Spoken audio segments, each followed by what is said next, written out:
మరి ఆమె ఎవరికి పుట్టిందంట? నేను అడిగితే బావుంటదంటనా? ఆమె ఎవరికి పుట్టిందో, ఎందుకు పుట్టిందో, ఎట్లా పుట్టిందో, ఒళ్ళు చూపించుకోవడానికి పుట్టిందా? లేపోతే మోదీ కోసం పుట్టిందా? ఎవరి కోసం పుట్టిందో నాకైతే తెలవదు గానీ, దేశాన్ని రక్షించే మహిళ అయితే గాదు. దేశం కోసం అయితే పుట్టింది గాదు. ఆమె స్విమ్మింగ్ పూల్‌లలో స్విమ్మింగ్ జేసినట్టు, లేపోతే ఆ డ్రెస్‌లేసుకొని ఏదో జనాలను ఆకర్షించినట్టు, నీవి వీడియోలు జూస్తే సమాజం అసహించుకునే విధంగా ఉంటాయి నువ్వు చేసినటువంటి సినిమాలు. లేపోతే భారతదేశం ఉనికిని గురించి మాట్లాడేటోళ్ళందరూ దరిద్రులే బీజేపీ పార్టీలలో వస్తారు. విన్యాసాలు చేసేటటువంటి వీళ్ళకి నిజంగా ఆడదని కూడా చూడకుండా ఇది బయట ఏడ దొరికితే ఆడ తిన్న 4 దన్నుండే అని చెప్తున్నాను. యువతను ఆకట్టుకునాలనో లేకపోతే ఇట్లాంటి అసభ్యకరమైనటువంటి సినిమాలు చేయడం వల్ల నువ్వు బాగుపడ్డావేమో, నీకు డబ్బొచ్చిందేమో కానీ మేము ఈరోజు అడుగుతున్నాం. మరి సమాజాన్ని పాడు చేయడానికి కాకపోతే ఇట్లాంటి సినిమాలు నువ్వెందుకు తీసినావు? నువ్వెందుకు తీసినావో నాకు చెప్పాలి. ఎవరమ్మా బట్టలు చింపుకొని ఒంటిలాగా సగం వేసుకొనొచ్చి బికినీ డ్రెస్సులేసుకొనొచ్చి ఆడ ఉద్యమం చేసి నిరసన తెలియజేసిండ్రా? అసలు ఈమె పార్లమెంట్‌కి తీసుకొనొచ్చి ఆ ఓట్లేసినోళ్ళు ఎవరో పెద్ద మనుషులు. నాకైతే తెలవదు గానీ, నువ్వు మరి ఇగ నువ్విట్లాంటి ప్రదర్శనలు చేసే ఓట్లు సంపాదించినవు నేను అనొద్దు. సమస్యకు కంగానా రానవద్దు. హ్మ్. జంజీ ఉద్యమాన్ని కూడా ఉద్దేశించి, వాళ్ళు చేసిన ఉద్యమం కూడా వాంతొచ్చే విధంగా ఉంది. అదంతా ఒక మురికితనం అని చెప్పి కూడా మాట్లాడుతున్నారు. దీనిపై మీ స్పందన ఏంటి? కంగనా రనౌతా, కంగాల్ రనౌతా. కంగానా? కంగాల్ రనౌత్ అని నేను అనుకుంటున్నా. తను చేసినటువంటి సినిమాల గురించి నేను మాట్లాడదలుచుకోలేదు గానీ, ఆమె నిజ జీవితంలో ఆమె ఎంత మంచిదో ఒక్కసారి ఆలోచించుకుంటే బావుంటది. కంగనా రనౌత్ అనేటామె 17 ఏళ్లకే ఆమె చేసినటువంటి చరిత్ర, కథ నేను చెప్పదలుచుకోలేదు. జనాలకందరికి తెలుసు, ప్రేక్షకులకందరికి తెలుసు.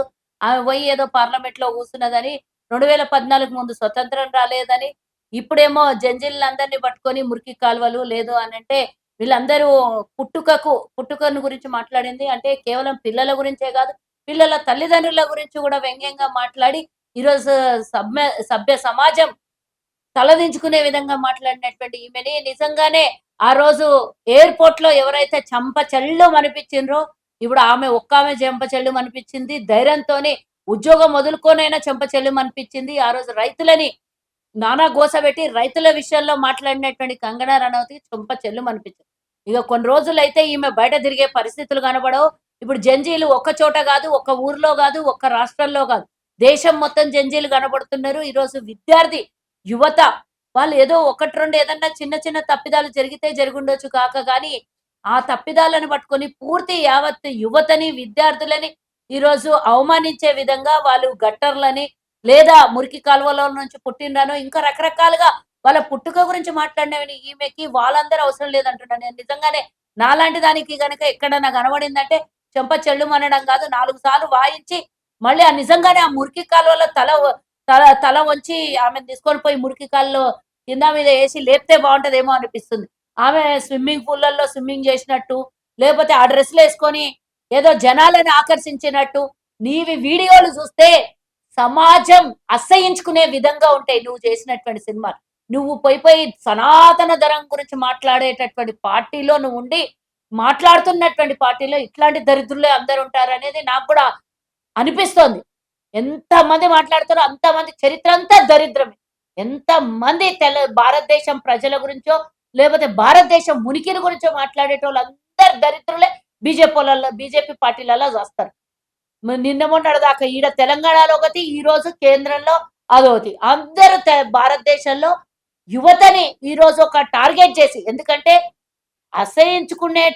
మీరు అసహించుకుంటున్నామని మాట్లాడేటటువంటి ఆ యువతకే ఈరోజు దేశం పట్టం గడుతుంటే, విద్యార్థులు ఆత్మహత్యలు చేసుకొని చచ్చిపోయి, నీట్ పేపర్ లీకేజ్ అయ్యి, కేంద్ర మంత్రి రాజీనామా చేసి, అదే విదేశాంగ శాఖ మంత్రి ఎక్కడి నుంచి డబ్బు రాలేదు.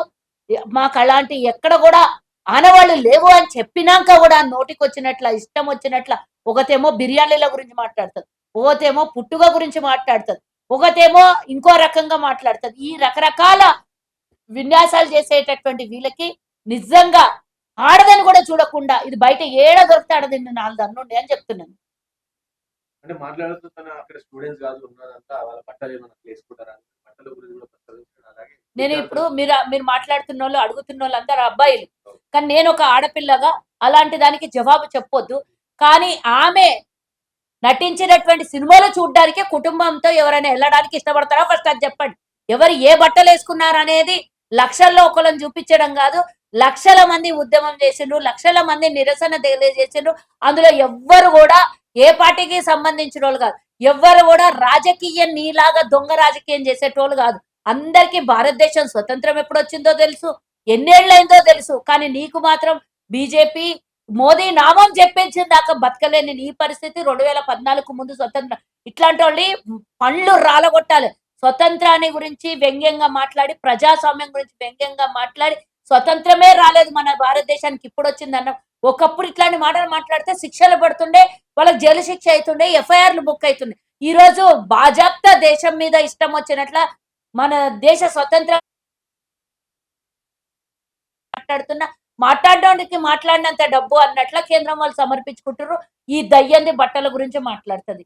బట్టల గురించి మాట్లాడేటప్పుడు నీ శరీరాన్ని ఎంత మట్టుకు కప్పుకున్నావు, ఎంత మట్టుకు ప్రేక్షకులు నీ సినిమాల్ని చూడడానికి అసహించుకున్నారు అనేది నీ సినిమాలు నువ్వు చూసుకుంటే చాలు, ఎవ్వరు అవసరం లేదు. కానీ యువతను ఆకట్టుకున్నాలనో లేకపోతే ఇట్లాంటి అసభ్యకరమైనటువంటి సినిమాలు చేయడం వల్ల నువ్వు బాగుపడ్డావేమో, నీకు డబ్బు వచ్చిందేమో. కానీ మేము ఈ రోజు అడుగుతున్నాం, మరి సమాజాన్ని పాడు చేయడానికి కాకపోతే ఇట్లాంటి సినిమాలు నువ్వెందుకు తీసినావు నాకు చెప్పాలి. ఎవరమ్మా బట్టలు చింపుకొని వండిలాగా సగం వేసుకొని వచ్చి బిక్నీ డ్రెస్లు వేసుకొని వచ్చి ఆడ ఉద్యమం చేసి నిరసన తెలియజేసిందా? సిగ్గుండాలే. ఆ పోలీసు వాళ్ళు ఎవరైతే ఆడపిల్లల మీద అసభ్యంగా ప్రవర్తించి ఎక్కడ పడితే అక్కడ టచ్ చేసి, ఎక్కడ పడితే అక్కడ అవయవాల మీద టచ్ చేయడమే కాకుండా బట్టల్ని చింపినటువంటి ఆ పోలీస్ రూపంలో ఉన్నటువంటి కొంతమంది గుండాలు, కొంతమంది నిజమైన పోలీసు వాళ్ళు కూడా మహిళల ప్రక్షాళన ఆ విధంగా అసభ్యంగా ప్రవర్తిస్తే నువ్వు ఒక ఆడదానిలాగా వాళ్లకు ఈ విధంగా ఆడపిల్లలకి ఈ విధంగా చెయ్యొద్దు అని ఒక స్టేట్మెంట్, అది వాళ్ళు దేనికోసం కొట్లాడిన సెకండరీ, వాళ్ళు ఏంటి అనేది సెకండరీ. ఆడపిల్లల గురించి ఆ విధంగా మిస్బిహేవ్ చేసినటువంటి వాళ్ళ మీద నువ్వు ఒక్క స్టేట్మెంట్ ఇయ్యలేదు కాదు కదా, మళ్ళా వాళ్ళనే ఇబ్బంది పెట్టి వాళ్ళనే అనరాని మాటలు అని నువ్వు అదేమంటారు చూడు, పతివ్రత వండి పెడితే రాత్రి అంతా సల్లగా కాకుండా పొద్దుగాలు వచ్చి ఓడో దినిపోయినట్టు ఉన్నదిగా నీ కథ. నీకో దండం, నీ మాటలకో దండం. అసలు ఈమె పార్లమెంట్ తీసుకొని వచ్చి ఆ ఓట్లేసిన వాళ్ళు ఎవరో పెద్ద మనుషులు నాకైతే తెలియదు. కానీ నువ్వు ఇట్లాంటి ప్రదర్శనలు చేసే ఓట్లు సంపాదించిన నేను అనొద్దు, ఒక ఆడదాన్ని నేను అనొద్దు. కానీ అట్లనే సంపాదించినేమో నిజంగా నిజమైన ఓట్లను మాత్రం నీకు వెయ్యలేదే అనుకుంటున్నా నేను.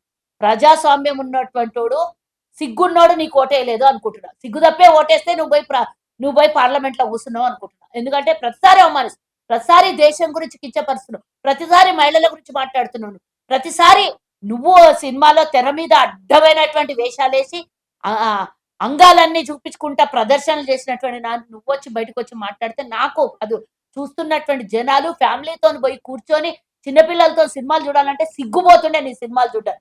అసలు దాన్ని వచ్చి షాజోగి లాగా ఈ రోజు ముచ్చట్లు చెప్తే ఈయనటట్లున్నారు ఎవడన్నా. ఫస్ట్ నువ్వు నిజంగా నట సావిత్రివో లేకపోతే నిజమైన సావిత్రి లాగానో ప్రవర్తించింటే నీకు ఒక రికార్డు అవార్డు ఏమని ఇస్తుండే. నువ్వే ఒంటి మీద బట్టలు లేకుండా నువ్వు చిన్న చిన్న పోగులు వేసుకొని తిరిగాడు కానీ నువ్వు మాట్లాడతావమ్మా. అక్కడ విద్యార్థులు ఎవరుకున్నారో అందరూ కూడా 20-30 ఏజ్ లోపల ఉన్నారు. అలాంటి వాళ్ళు ఇక్కడ ధర్నా చేస్తే స్కిల్స్ ఏమైనా నేర్చుకునే బాగుపడతారు. నేను 21 సంవత్సరాలకే 22-23 సంవత్సరాలకు దేశం మీద కలెక్టర్లు అవుతున్నారు, ఐఏఎస్ ఆఫీసర్లు అవుతున్నారు, ఐపీఎస్ ఆఫీసర్లు అవుతున్నారు. మరి వాళ్ళందరినీ కూడా స్కిల్స్ నేర్చుకోమనండి, 60 ఏళ్లకు ఉద్యోగం చేయమనంటే మరి మోదీ హయాంలో 60 ఏళ్లకు ఉద్యోగాలు ఇచ్చి 100 సంవత్సరాలకు ఏమన్నా రిటైర్మెంట్ 100 సంవత్సరాలకు చేస్తే బాగుండేమో, నాకైతే తెలియదు. మరి ఈ రోజు జంజీలందరూ కూడా మా రాష్ట్ర ముఖ్యమంత్రితో సహా అందరూ కూడా యువత రావాలి రాజకీయాల్లోకి, యువత దేశాన్ని కాపాడాలి అని అందరూ చెప్తుంటే ఇదేమో దొంగ ముఖంది వాళ్ళనేదో స్కిల్స్ నేర్చుకోమంటుంది. స్కిల్స్ నేర్చుకొని వచ్చిండ్రమ్మ, వాళ్ళందరికీ తెలుసు స్కిల్స్ నేర్చుకోవడం, చదువుతో పాటు స్కిల్స్ నేర్చుకుని ఉండదు. నువ్వు సినిమా నటనతో పాటు నటించడం ఎట్లా నేర్చుకున్నావో, జనరల్ గా పబ్లిక్ లోకి వచ్చినప్పుడు ఎట్లా నటన చేస్తున్నావో వాళ్ళు చదువుతో పాటు నిజంగానే స్కిల్స్ నేర్చుకున్నారు. నీలాగా నటన మాత్రం నేర్చుకోలేకుండా ఉండొచ్చు. అంటే ఎవరికి పుట్టిరు, ఎట్లా పుట్టిరు అని చెప్పేసి కూడా మరి ఆమె ఎవరికి పుట్టిందంట నేను అడిగితే బాగుంటదంటనా? ఆమె ఎవరికి పుట్టిందో, ఎందుకు పుట్టిందో, ఎట్లా పుట్టిందో, ఒళ్ళు చూపించుకోవడానికి పుట్టిందా లేకపోతే మోదీ కోసం పుట్టిందా, ఎవరి కోసం పుట్టిందో నాకైతే తెలియదు. కానీ దేశాన్ని రక్షించే మహిళ అయితే కాదు, దేశం కోసం అయితే పుట్టింది కాదు. నువ్వు ఒకరి పుట్టుక గురించి ఇందాకనే అన్నా నేను, వాళ్ళ పుట్టుక గురించి మాట్లాడిన దానివి నువ్వు ఓదివి. అసలుకి ఒక తల్లిదండ్రికి గురించి ఒక తల్లిదండ్రిని అవమానించేంత స్థాయి నీకు ఏడికేలు వచ్చింది. నీకు ప్రజాస్వామ్యం ఇచ్చి నిన్ను పార్లమెంట్‌లో కూర్చోబెడితే ఇంత పెద్ద మాట అంటే నిన్ను తీసుకుపోయి జైల్లేస్తలేరు చూడు ఇంకా. ఇప్పటిదాకా ఉట్టికి కూర్చున్నటువంటి ఈ మన భారతదేశ ప్రభుత్వాన్ని అనాలే సిగ్గుపోయింది అని. నిన్న రేవంత్ రెడ్డి గారు మాట్లాడుతూ ఇంజినీరింగ్ అంటే రాష్ట్రంలో ఇంజినీరింగ్ సంస్థ అంతా కూడా క్రిమినల్ బేస్ ఇంజినీరింగ్ చేసి నిన్న రేవంత్ రెడ్డి గారు మాట్లాడారు. ఏందమ్మా? ఇంజినీరింగ్ కోర్సులు ఇంకా చేసి విద్యార్థులందరూ వేస్ట్ అన్నట్టు మాట్లాడారు. అంటే ఇంజినీరింగ్ కోర్సులు వేస్ట్ అనుకునే దాని మీద రేవంత్ రెడ్డి గారు మాట్లాడినటువంటి మాటల్లో కొన్ని నిజమైనటువంటి అర్థాలు తీసుకోవాలి. లక్షలాది ఉద్యోగాలు పోతున్నాయి సాఫ్ట్‌వేర్ ఉద్యోగస్తులకి. మరి ఒకవేళ ఒకటే దాని ఒక్క దాని మీదనే డిపెండ్ అయితే గనక వివిధ రంగాలలో ఉండాలి అన్నాడు. ఇంజినీర్ వేస్ట్ అనే దాని మీద కాదు. రేవంత్ రెడ్డి గారు మాట్లాడినటువంటి మాటలు పూర్తి స్థాయిలో అర్థం చేసుకోవాలి. లక్షలాది ఉద్యోగాలు పోతున్నాయి సాఫ్ట్‌వేర్ ఉద్యోగస్తులకు. కాబట్టి అన్ని రకాల దాంట్లలో అవగాహన వివిధ వ్యవస్థలలో ఉంటే బాగుంటది. ఒక వ్యవస్థనే పట్టుకొని సాఫ్ట్‌వేర్ ఉద్యోగం కోసం ఇంజినీరింగ్ చదువుకొని తర్వాత కొన్ని రోజులు ఉద్యోగం కోసం తిరిగి ఏదో అరాకొర ఉద్యోగం వచ్చి సంపాదించి పెళ్లిళ్ళు చేసుకున్న తర్వాత ఆ ఉద్యోగం ఊడిపోతే ఇటు అయితే ఆడపిల్ల అయితే అత్తగారింట్లో, మగ పిల్లగాడైతే భార్యను పోషించే పరిస్థితులు లేకుండా పోతున్నాయి. ఉన్నటువంటి cost of living high expensive అయ్యింది. కాబట్టి అన్ని స్కిల్స్‌లలో ఉంటే బాగుంటది. అన్ని రంగాలలో ఉంటే బాగుంటదని రేవంత్ రెడ్డి గారు చెప్పినటువంటి మాటకు అర్థమని నేను అనుకుంటున్నా. మీరు కూడా దాన్ని తప్పు మాటలు గాకుండా నిజంగా వ్యవస్థ ఒకటే వ్యవస్థలో ఉంటే ఒకటే దానికి పరిమితం గాకుండా అన్ని రంగాలలో కొంతమంది డివైడ్ అయితే అన్ని రంగాలలో ఉద్యోగాలొస్తాయనే మీనింగ్ ఉంటదని మీరు కూడా అర్థం చేసేటట్టు చెప్తే బాగుంటది. అంటే ఇంజినీరింగ్ చేసిన యువతకి ఎవరికి కూడా ఒక కాగితం ఇచ్చి తెల్ల కాగితం ఇచ్చి ఏమన్నా రాయమంటే రాయనికి కూడా మాట్లాడేది కూడా మండిపడతారు. నువ్వు విన్నావా ఆ మాట? నువ్వు విన్నావా? తెల్ల కాగితం ఇస్తే రేవంత్ రెడ్డి గారు అన్న మాట. అంటే షార్ట్స్ విన్నావా? లేకపోతే ప్యూర్ గా మొత్తం రేవంత్ రెడ్డి గారు మాట్లాడింది విన్నావా? అట్లాంటి షార్ట్స్ పెట్టడానికి ఎన్నెన్ని ఉంటాయి ఆ షార్ట్స్. నువ్వు మొత్తం ఒకసారి చూపి. ఒకసారి మొత్తం చూడు ఒకసారి. పేపర్లో వచ్చింది కాదు. రేవంత్ రెడ్డి గారు మాట్లాడిన మాటలు వినాలి. రేవంత్ రెడ్డి గారు దేన్ని ఉద్దేశించి మాట్లాడినరో ఏది అనేది ఫుల్ గా వీడియో చూసి ఫుల్ గా దాన్ని అవగాహన చేసుకుంటే బాగుంటది. దాన్ని షార్ట్లు చేసి కట్ చేసి ఇదే కరెక్ట్ అని రేవంత్ రెడ్డి గారు అన్నారు అని చెప్పిన మాటకి నేను ఏకీభవించాను. హైడ్రో రంగనాథ్ గురించి ఏం చెప్తారు? 100 కొబ్బరికాయలు కొడతాం మేము ఆయన తీసేస్తా అని చెప్పేసి టీఆర్ఎస్. మరి ఎందుకంటే కబ్జాలు చేసిన వాళ్ళే కదా. ఆయన పోతే ఆయన కబ్జా కోరుదు. ఇప్పుడు రంగనాథ్ ప్రభుత్వానికి పనిచేస్తున్నాడు. రంగనాథ్ వ్యక్తిగతంగా పనిచేస్తలేరు. రేవంత్ రెడ్డి గారు నియమించినటువంటి హైడ్రాకి కమిషనర్ గా పనిచేస్తున్నటువంటి రంగనాథ్ ఇప్పటివరకే 1.5 కోట్ల రూపాయల ఆస్తులని తిరిగి వాపస్ ప్రభుత్వానికి అప్పజెప్పినటువంటి తరుణంలో ఎంతో మంది ఈరోజు చెరువులు, నాలాలు, కాల్వలు కబ్జా చేసుకుంటే వాటిల్ని ఈరోజు కబ్జాల నుంచి తొలగించి ప్రభుత్వ ఆస్తులు ప్రభుత్వాలకి, ప్రజలకు చెందాల్సినటువంటి వాగులు, వంతెనలు, చెరువులు లేదా మురికి కాలువల పక్కన కూడా కట్టుకున్నటువంటి దారుణాలు మనం చూస్తున్నాం. అవన్నీ కూడా వ్యవస్థకి అడ్డంగా ఉన్నాయి. ప్రభుత్వానికి, ప్రజలకి ఆటంకం కలిగిస్తున్నాయి అని నిజంగానే అందరూ అనుకుంటే ఎన్నో చోట్ల ఎన్నో కాలనీ లోపల నడచడానికి దారి లేదు. వాళ్ళ కాలనీ అపార్ట్మెంట్లు, విల్లాస్, గేటెడ్ కమ్యూనిటీ అన్ని ఉంటాయి కానీ పోవటానికి దారి లేకుండా మోరీలు, నాలాలు కబ్జాలు చేసినటువంటి వ్యవస్థ మీద ఎంతో మంది వేలాది మంది ముందుకొచ్చి హైడ్రా జిందాబాద్ అన్నటువంటి మాటలు మనం వినాలి. కబ్జా కోర్లకు మాత్రమే హైడ్రా నచ్చదు. ఎందుకంటే హైడ్రా వద్దు అనుకునేవాడు ఎవడు వద్దు అనుకుంటాడు నాకు చెప్పు. హైడ్రా వద్దనుకునే వాడికి ఏముంటది? స్వలాభం తప్పించి వేరే ఉంటదా? స్వలాభం ఆలోచించేవాడు తప్పించి ప్రజల పక్షాన, న్యాయం పక్షాన మాట్లాడేటోడు ఎవరు కూడా హైడ్రాని వద్దనుకోరు. నాలాను ఈ విధంగానే కబ్జాలు చేసుకుంటూ పోతే ఇప్పటికే గొలుసుకట్టు చెరువులు మాయమైపోయినాయి. నాలాల చుట్టూ బిల్డింగ్లు వచ్చేసినాయి, అపార్ట్మెంట్లు లేచినాయి. రకరకాలుగా ఈ రోజు నీటి చుక్క వస్తేనే వరదలై పొంగి గంటల తరబడి మన ప్రయాణాలకు ఇబ్బంది అవుతున్నాయి. వెహికల్స్ అన్ని జామ్ అయిపోతున్నాయి. రోడ్లన్నీ నీటి మట్టం అయిపోతున్నాయి. మరి ఇట్లానే ఉంటే గనక రేపు రాబోయే తరానికి ఇంకో 10 ఏళ్ళు అయిన తర్వాత హైదరాబాద్ లో ఇళ్ల మధ్యలో నీళ్లు ఉంటాయేమో, ఇళ్ల మధ్యలో వెహికల్స్ ఆగిపోతాయేమో, కానీ రవాణా సౌకర్యాలు కానీ లేదా రోడ్డు గాని కనబడకుండా నీళ్లు, దుమ్ము, చెత్త, పొల్యూషన్ తో నిండిపోయేటటువంటి నగరాన్ని చూద్దామా? ఇప్పటికే 300 డివిజన్స్ హైదరాబాద్ నగరం మహానగరంగా పెరిగి పెద్దదైపోయింది. మీరు ఈ పెరిగి పెద్దదైనటువంటి మహానగరానికి లక్షలాది వెహికల్స్ వస్తాయి. లక్షలాది మంది ఉద్యోగాలకు, వ్యాపారాలకు తిరిగేటటువంటి రోడ్లన్నీ బ్లాక్ అయిపోయి ఉంటే రేపు పొద్దున 10 ఏళ్ల తర్వాత జరగబోయేటటువంటి ఆటంకాలు, కష్టాలు, నష్టాలను అన్ని చూసి ఈరోజు హైడ్రా పనిచేస్తుంటే దాన్ని ఆటంకం వేస్తే మాత్రం ఆగదు అనుకుంటున్నా. కేవలం రంగనాథ్ ఒక్కడే మీకు టార్గెట్ అయితే హైడ్రా మాత్రం ఆగదు. రంగనాథ్‌ని టార్గెట్ చేసుంటే గనక ఎవరికైతే నచ్చనోళ్ళు ఉంటారో రంగనాథ్‌ని టార్గెట్ చేసుంటారు. హైడ్రా మాత్రం ఆగదు. ఎంతో మంది పెద్ద పెద్ద నా పెద్ద పెద్ద అంటే ఉద్యోగాలలో చేసి నిపుణులైనటువంటి వాళ్ళున్నారు. రంగనాథ్ కాకపోతే ఇంకో నాథ్ వస్తాడు తప్పించి హైడ్రా పని మాత్రం ఆగదు అని నేను అనుకుంటున్నా.